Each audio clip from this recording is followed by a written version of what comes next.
Hi ಸ್ನೇಹಿತರೆ, ಎಟೆಕ್ Kannada YouTube ಚಾನಲ್ಗೆ ಸ್ವಾಗತ. ನಾನು ನಿಮ್ಮ ಶರಣ್.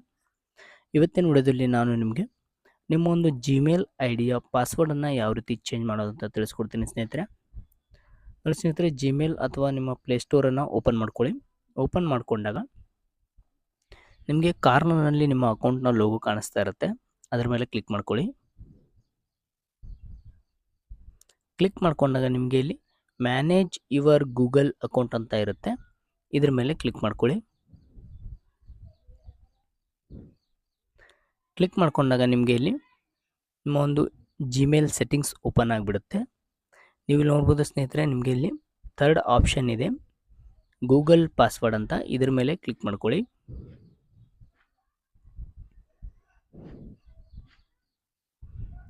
ನೋಡಿ ಸ್ನೇಹಿತರೆ, ನೀವು ಇದ್ರ ಮೇಲೆ ಕ್ಲಿಕ್ ಮಾಡಿಕೊಂಡಾಗ ನಿಮಗೆ ಇಲ್ಲಿ ನಿಮ್ಮ ಒಂದು ಪಾಸ್ವರ್ಡನ್ನು ಎಂಟರ್ ಮಾಡೋದಕ್ಕೆ ಕೇಳುತ್ತೆ. ಈಗ ನೀವು ವೆರಿಫೈ ಕಂಟಿನ್ಯೂ ಕೊಟ್ಟಾಗ ನಿಮಗೆ ನಿಮ್ಮ ಪಾಸ್ವರ್ಡನ್ನು ಎಂಟರ್ ಮಾಡೋದಕ್ಕೆ ಹೇಳುತ್ತೆ. ನಿಮ್ಮ ಒಂದು ನ್ಯೂ ಪಾಸ್ವರ್ಡನ್ನು ಎಂಟರ್ ಮಾಡ್ಕೊಳ್ಳಿ. ನೋಡಿ, ನಾನು ಪಾಸ್ವರ್ಡನ್ನು ಎಂಟರ್ ಮಾಡಿದ ನಂತರ ಚೇಂಜ್ ಪಾಸ್ವರ್ಡ್ ಅಂತ ಕೆಳಗಡೆ ಬ್ಲೂ ಕಲರ್ನಲ್ಲಿ ನಿಮ್ಗೆ ಕಾಣಿಸ್ತಾ ಇರ್ಬೋದು.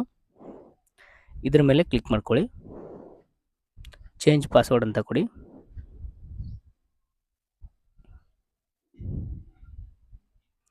ನೋಡ್ಬೋದು ಸ್ನೇಹಿತರೆ, ನೀವಿಲ್ಲಿ ಪಾಸ್ವರ್ಡ್ ಚೇಂಜ್ ಸಕ್ಸಸ್ಫುಲಿ ಅಂತ ನಿಮ್ಮ ಒಂದು ಪಾಸ್ವರ್ಡ್ ಚೇಂಜ್ ಆಯಿತು. ಓಕೆ ಸ್ನೇಹಿತರೆ, ಈ ವಿಡಿಯೋ ನಿಮಗೆ ಇಷ್ಟ ಆಗಿದ್ದರೆ ಲೈಕ್ ಮಾಡಿ, ಶೇರ್ ಮಾಡಿ, ಹಾಗೂ ತಪ್ಪದೆ ನಮ್ಮ ಚಾನಲನ್ನು ಸಬ್ಸ್ಕ್ರೈಬ್ ಮಾಡ್ಕೊಳ್ಳಿ ಸ್ನೇಹಿತರೆ. ವಿಡಿಯೋವನ್ನು ಕೊನೆವರೆಗೂ ನೋಡಿದ್ದಕ್ಕೆ ಧನ್ಯವಾದಗಳು.